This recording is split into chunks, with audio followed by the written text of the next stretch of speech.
Assalamualaikum warahmatullahi wabarakatuh.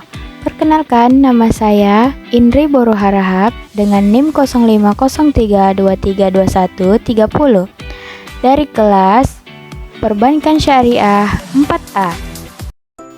Kali ini kita akan membahas mengenai teori uang dalam Islam. Pertama, sumber hukum uang. Uang di dalam ekonomi Islam merupakan sesuatu yang diadopsi dari peradaban Romawi dan Persia. Ini dimungkinkan karena gangguan konsep uang tidak bertentangan dengan ajaran Islam.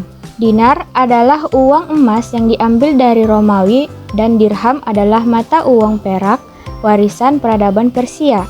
Telah disebutkan baik dalam fungsinya sebagai mata uang dalam Quran Surah At-Taubah ayat 34 disebutkan, Ya ayyuhalladzina amanu inna katsiran minal ahbari warruhbani la ya'kuluna amwalan nasi bil batili wa yasudduna an sabilillahi walladzina ya'nizuna zahaba wal fiddata wa la yunfikunaha fi sabilillahi fabassirhum bi'adzabin alim, yang artinya, hai orang-orang yang beriman, sesungguhnya sebagian besar dari orang-orang alim Yahudi dan rohib-rohib Nasrani benar-benar memakan harta dengan jalan batil dan mereka menghalang-halangi manusia dari jalan Allah.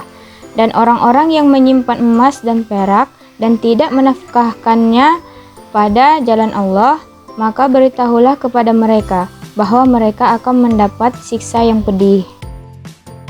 Selanjutnya, sejarah perkembangan uang. Pada peradaban awal, manusia memenuhi kebutuhannya secara mandiri. Mereka memperoleh makanan dari berburu atau memakan berbagai buah-buahan, karena jenis kebutuhannya masih sederhana dan belum membutuhkan bantuan orang lain. Mereka hidup mandiri dan kala disebut prabarter, yaitu manusia belum mengenal adanya transaksi perdagangan atau kegiatan jual beli. Alat tukar demikian disebut uang yang pertama kali dikenal dalam peradaban Sumeria dan Babilonia. Uang kemudian berkembang dan berevolusi mengikuti perjalanan sejarah. Dari inilah uang kemudian dikategorikan dalam 3 jenis, yaitu uang barang, uang kertas, dan uang giral atau uang kredit. Lalu asal-usul pentingnya uang. Sejak awal sejarah manusia, orang-orang bekerja keras dalam kehidupan untuk memenuhi terjaminnya barang dan jasa, dan memanfaatkan nikmat-nikmat yang Allah berikan kepada mereka. Keperluan yang banyak dan beragam menimbulkan sikap saling ketergantungan antar manusia yang populasinya semakin bertambah, sehingga mendorong spesialisasi dan pembagian kerja. Hal ini mendorong manusia yang saling tukar-menukar hasil produksi. Pada awalnya, manusia tidak mengenal uang, tetapi melakukan pertukaran antar barang dan jasa secara barter. Selanjutnya, konsep uang dalam Islam. Uang pada masa Rasulullah SAW. Ketika Nabi SAW diutus sebagai Nabi dan Rasul, menetapkan apa yang sudah menjadi tradisi penduduk Mekah, dan beliau memerintahkan penduduk Madinah untuk mengikuti ukuran timbangan penduduk Mekah. Ketika itu, mereka berinteraksi ekonomi menggunakan dirham dalam jumlah bilangan bukan ukuran timbangan. Sebab munculnya perintah itu adalah perbedaan ukuran dirham Persia karena terdapat 3 bentuk cetakan uang, yakni ada yang ukurannya 20 kirat atau karat, ada yang ukurannya 12 kirat, ada yang ukurannya 10 kirat. Lalu ditetapkan dalam Islam menjadi 14 karat dengan mengambil sepertiga dari semua dirham Persia yang ada. 20 tambah 12 tambah 10 sama dengan 42 dibagi 3 kurang 14 sama dengan 6 danik. Setiap danik seukuran 7 miskot. Nabi SAW juga mempunyai peranan dalam masalah keuangan, yaitu menentukan ukuran timbangannya. Selanjutnya, jenis-jenis uang. Yang pertama, uang barang atau commodity money.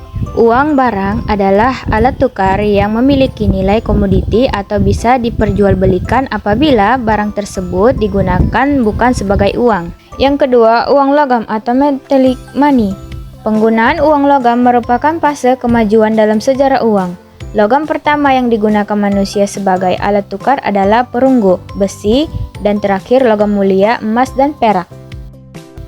Yang ketiga, uang bank atau bank money atau an-nuqud al-musyarrafiyah.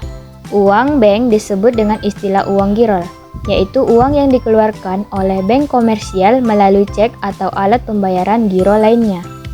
Yang keempat, uang kertas atau token money atau an-nuqud al-waraqiyah.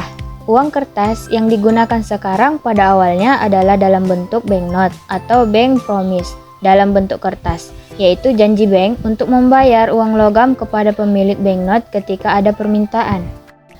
Selanjutnya, fungsi uang. Sistem ekonomi Islam mengakui fungsi uang itu sebagai medium of exchange atau unit of account. Berikut ini akan diuraikan masing-masing dari fungsi uang tersebut.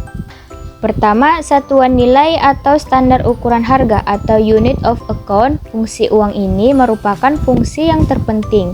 Uang adalah satuan nilai atau standar ukuran harga dalam transaksi barang dan jasa. Yang kedua, media pertukaran atau memenuhi kebutuhan, yaitu medium of exchange. Uang adalah alat tukar menukar yang digunakan setiap individu untuk transaksi barang dan jasa. Selanjutnya, fungsi uang dalam Islam. Secara umum, dalam ekonomi Islam, uang memiliki 4 fungsi utama, yaitu pertama, alat tukar atau medium of exchange, yaitu uang dapat digunakan untuk membeli semua barang dan jasa yang ditawarkan. Yang kedua, satuan hitung atau unit of account, yaitu uang berfungsi sebagai satuan hitung yang menunjukkan nilai dari barang dan jasa yang diperjualbelikan.